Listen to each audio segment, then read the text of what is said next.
My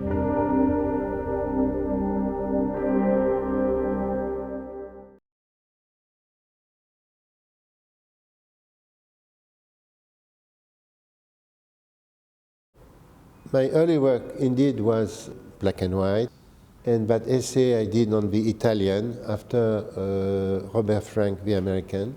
I was shooting at that time with a Leica M2, and I was using a wide angle, quite a wide angle, 21.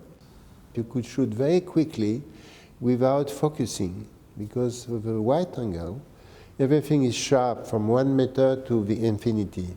Using that lens and that camera give me a lot of flexibility and permit me to work very quickly, you know, and catching things. I don't like big cameras, and I try to be very light when I work. In that image, indeed, you have a kind of similitude. You have in the middle a beggar. It's one of the oldest streets of Napoli. And you have two little girls who look a bit like twins. What is strange sometimes in photography is when you have repetition of silhouette in the composition. And if you look, your eye discovers many details. I like also images which are very simple composition. Of course, luck plays a major. Luck is part of our luck, may I say so. I have been maybe 20 or 30 times traveling in Morocco, shooting photographs, doing books on various cities. So Morocco is one of my favorite places, but in parallel to that, I'm doing many other projects. I just published a book on China. Another one is in preparation on Turkey, on Istanbul. And I must say probably these three places, which are in three different parts of the world, have in common places where, for example, the Turk, fantastic historical culture, the Moroccan also fantastic, the Chinese, 4,000 years. So I like to go in these places because there are countries where modernity, globalization is coming, but still they manage till now to keep their own tradition and culture, especially in Morocco or in Turkey. The Chinese have not much respect. They destroy all their old cities in Beijing or Shanghai. They will regret one day, but still they have a fantastic past, you know. It's fascinating for me.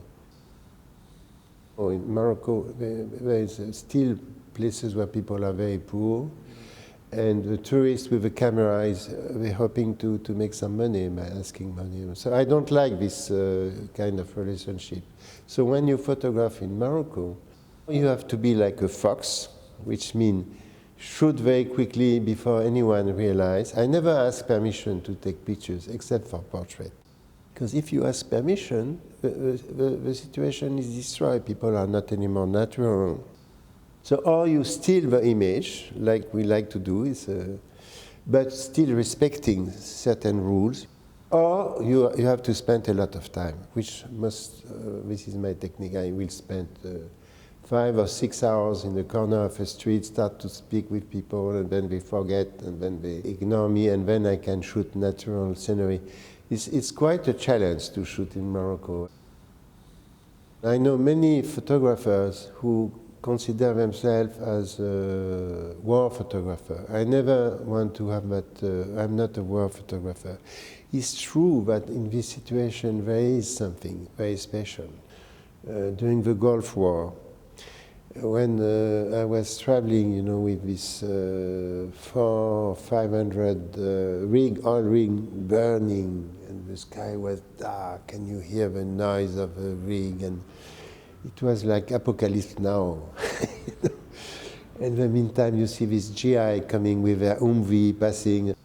But it's dangerous to photograph only war photography, because you can become a bit cynical about death, and you have not any more dimension of things. You know, you see so many cruel situations, but so I try to stay aware of these things.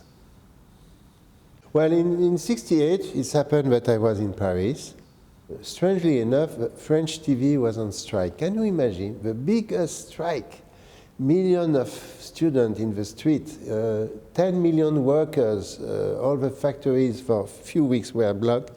And at that time there was not so many photographers in the street. And I was shooting with no flash. I did not know much how to use the flash, which is in a way a good thing because I shoot with natural light. Sometimes the pictures are slightly out of focus, but you see the surrounding, the flash sometimes is like thunder, it's too an aggression. Of course, what was strange is that 68, at that time, France was, there was no unemployment, and there was much more serious situation like Prague with Soviet tank in the street. But the youngs, they wanted to have more freedom, more sexual freedom. French was very rigid at the time. And of course, one of the main motivations was all over the world, the Vietnam War. The Palestinian, really at the beginning I was very touched by the condition of life. So indeed, by publishing my stories, I tried to help them by making people realize their condition of life in this. So there is a commitment. It's nothing new. I mean, Cornel Capa, he had a group of photographers. One of his first exhibits in ICP was the concerned photographer. I don't think we can stay outside.